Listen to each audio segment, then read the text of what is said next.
بسم اللہ الرحمن الرحیم۔ السلام علیکم ورحمۃ اللہ وبرکاتہ۔ عزیز طلبہ، امید کرتا ہوں آپ خیریت سے ہوں گے انشاءاللہ۔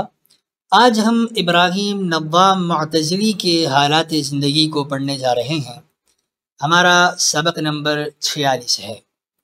گزشتہ سبق کا خلاصہ یہ ہے کہ ہم نے ابو علی الجبائی معتزلی کون ہیں، کہ محمد بن عبد الوہاب بن سلام آپ کا نام اور نسب تھا۔ اسے ہم نے دیکھا، آپ کی تاریخ پیدائش اور تاریخ وفات اور آپ کی علمی خدمات۔ مزید ہم نے یہ جانا کہ آپ کے اساتذہ کون ہیں، جن میں ابو یوسف، یعقوب اور آپ کے تلامذہ میں امام ابو الحسن اشعری ہیں، انہیں بھی ہم نے جانا تھا۔ ابو علی الجبائی مشہور متکلم اور مناظر گزرے ہیں، آپ کی کلامی خدمات اور تصنیفات ہیں، انہیں بھی ہم نے جانا تھا۔ آج کی سبق کے مندرجات کچھ یوں ہیں کہ معتزلہ کے ایک اور متکلم اور امام ہیں جن کا نام ہے ابراہیم نظام۔ ابراہیم نظام کون تھے اور آپ کا نام و نسب کیا ہے؟ ابراہیم کی علمی خدمات کیا ہیں، کلامی خدمات کیا ہیں، تصنیفات کیا ہیں، اسے بھی انشاءاللہ ہم جانیں گے۔ آئیے بڑھتے ہیں اپنے آج کے پہلے سوال کی طرف کہ ابراہیم نظام معتزلی کا نام و نسب کیا ہے اور آپ کی تعلیم و تربیت کہاں ہوئی؟ فلسفہ اور علم الکلام میں حافظ طاہر اسلام صاحب لکھتے ہیں کہ آپ کا پورا نام ابراہیم بن سیار بن ہانی بصری ہے۔ والد صاحب کا نام سیار تھا اور ہانی آپ کے دادا کا نام ہے۔ بصرہ سے آپ کی نسبت قائم ہے۔ آپ کی کنیت ابو اسحاق ہے، جبکہ لقب النظام پڑ گیا، اور آپ کو نظام اس لیے بھی کہا جاتا ہے کہ آپ نظم کلام یعنی نثر پر خوب قادر تھے۔ تو نثر پر نظم کلام میں قادر ہونے کی وجہ سے آپ کو مبالغے کے ساتھ منسوب کیا گیا، مبالغے کا صیغہ آپ کو دیا گیا بروزن فعال، جیسے ہم کہتے ہیں علام، تو بروزن فعال آپ کو نظام کہا جانے لگا۔ آپ 185 ہجری میں پیدا ہوئے اور 185 ہجری میں آپ کی پیدائش ہوئی، جبکہ 221 ہجری بغداد میں وفات ہوئی۔ آپ آل حارث بن عباد کے آزاد کردہ غلام تھے۔ معتزلہ میں جیسے فرقہ واصلیہ واصل بن عطا سے منسوب ہیں، فرقہ جبائیہ ابو علی الجبائی سے منسوب ہے، ایسے ہی فرقہ نظامیہ ابراہیم نظام سے منسوب ہے، یعنی آپ نے اس کی بنیاد رکھی ہے اور فرقہ نظامیہ کو پروان چڑھایا ہے۔ ابراہیم کا نام ابراہیم ہے اور آپ کا لقب نظام ہے، جبکہ ولادت 185 ہجری اور وفات 221 ہجری بتائی جاتی ہے۔ ابراہیم نے علم کہاں حاصل کیا؟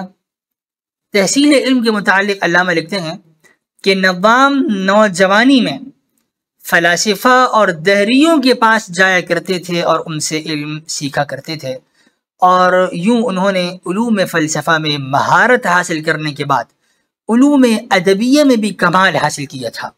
فلسفے کے بھی آپ امام ہیں، علم ادب کے بھی آپ امام شمار کیے جاتے ہیں۔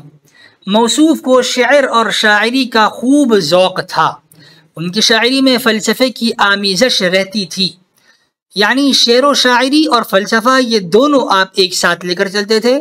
اشعار میں فلسفہ بیان کر رہے ہیں، فلسفے کو آپ اشعار میں بیان کر رہے ہیں، اسی لیے اس کو سمجھنا ہر ایک کے بس کا کام نہیں تھا کہ شعر و شاعری کا بھی تڑکا لگا ہوا ہے اور فلسفے کی مشکل ابحاث بھی اشعار کے پیرائے میں بیان کی جا رہی ہیں، تو ان کے اشعار کو سمجھنا ہر ایک کے بس میں نہیں ہے۔ آپ نے علم کلام میں، فلسفے میں اتنی مہارت حاصل کی تھی کہ آپ کے مشہور شاگرد جاحظ، جو کہ لغت میں امام کا درجہ رکھتے ہیں، جاحظ آپ کے بارے میں کہا کرتے تھے کہ پہلے لوگوں کا مقولہ ہے کہ ہر 1000 سال میں ایسا آدمی آتا ہے جس کی کوئی نظیر نہیں ہوتی۔ اگر یہ بات ٹھیک ہے تو نظام انہی لوگوں میں سے ایک ہے جس کی 1000 سالوں میں آپ کو کوئی نظیر نہیں ملے گی۔ اتنے بڑے امام تھے ادب کے اندر۔ آپ کے اساتذہ اور شاگرد کون ہیں؟ اساتذہ سے متعلق علامہ لکھتے ہیں کہ نظام نے مختلف مذاہب کے لوگوں سے علم حاصل کیا، جن میں فلاسفہ بھی ہیں، ملحدین بھی ہیں اور دہریہ بھی شامل ہیں، لہذا یہ سارے آپ کے اساتذہ ہوئے۔ لیکن جن سے باقاعدہ علم کلام سیکھا اور علوم عقلیہ سیکھے ان میں ابو الہذیل العلاف، ابو بکر الاصم اور خلیل بن احمد الفراہیدی زیادہ قابل ذکر ہیں۔ آپ کے مکتب فکر کو قبول کرنے والے اور آپ کے نظریات سے متاثر ہونے والوں کی ایک جم غفیر جماعت تھی، جن میں ابو عثمان عمر بن بحر الجاحظ سب سے زیادہ مشہور ہے، جنہوں نے آپ کے نظریات کو سینے سے لگایا اور آپ سے متاثر ہوئے۔ ابراہیم کی علم کلام میں کیا خدمات ہیں اور آپ نے کیا تصنیفات لکھی ہیں، آئیے جانتے ہیں۔ علامہ لکھتے ہیں کہ آپ بہت بڑے متکلم اور ادیب تھے۔ علم کلام کے ساتھ جب عربی ادب کا تڑکا لگا ہو تو عقلی دلائل کا انداز زیادہ متاثر کن ہوتا ہے۔ ایک طرف ادبی باتیں انسان کے جذبات کو برانگیختہ کرتی ہیں اور انسان کو متاثر کر رہی ہوتی ہیں، دوسری طرف عقلی دلائل سے اسے سمجھنا آسان ہو جاتا ہے۔ تو دلائل عقلیہ اور ذوق ادیبانہ جب یہ دونوں چیزیں مل جائیں تو تاثیر کہاں پہنچ جاتی ہے، یعنی الٹرا پرو میکس جو کہ وہ تاثیر کن ہو جاتی ہیں۔ یہی وجہ ہے کہ ایک زمانہ آپ کے علم سے متاثر ہے اور آپ کی خدمات کا معترف ہے۔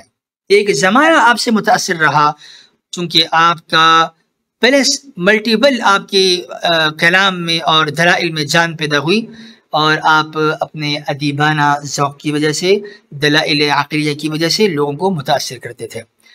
خطیب بغدادی کہتے ہیں کہ آپ معتزلہ میں سے اہل فکر اور نظر کے شہ سواروں میں سے تھے۔ اہل فکر و نظر کے آپ شہ سواروں میں سے ایک شہ سوار تھے۔ استاد احمد امین کے بقول معتزلہ علم کلام میں نظام کی عیال ہیں، یعنی سارے متکلمین ایک طرف، سارے معتزلہ ایک طرف۔ معتزلہ کے متکلمین کی بات ہو رہی ہے کہ معتزلہ اور ان کے متکلمین ایک طرف، نظام ان سب کے اندر، ان سب میں ایک نمایاں مقام رکھتے ہیں، اور سارے متکلمین معتزلہ نظام کے عیال ہیں، اس کے گھر والے ہیں۔ ابراہیم نظام کی تصنیفات کون سی ہیں؟ علامہ لکھتے ہیں کہ آپ نے علم کلام میں اپنے عقیدے کے مطابق بہت سی کتابیں لکھی تھیں، جن میں اکثر کتابیں ناپید ہو گئیں۔ چند کتابیں آپ کی مشہور ہیں، جن میں الجواہر والاعراب، حرکات اہل الجنہ، الوعید اور النبوہ قابل ذکر ہیں، وگرنہ آپ کی کتابیں حوادثات زمانہ کی نظر ہو گئیں۔ خلاصہ درس کہ آپ کا نام ابراہیم اور لقب نظام ہے۔ آپ معتزلہ کے فرقہ نظامیہ سے منسوب ہیں اور آپ کا سن ولادت 185 ہجری اور تاریخ وفات 221 ہجری بتایا جاتا ہے۔ آپ نے جوانی میں فلاسفہ اور دہریوں سے بھی علم سیکھا اور عربی ادب میں خوب شہرت پائی۔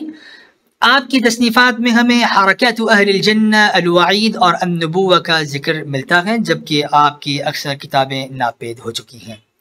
آئندہ درس کے مندرجات ہم دیگر متکلمین کے بیان کو انشاءاللہ آپ کے سامنے لائیں گے کہ دیگر اہل سنہ کے متکلمین اور معتزلہ کے متکلمین کون کون ہیں اور ان کی خدمات کیا ہیں۔ والسلام علیکم ورحمۃ اللہ وبرکاتہ۔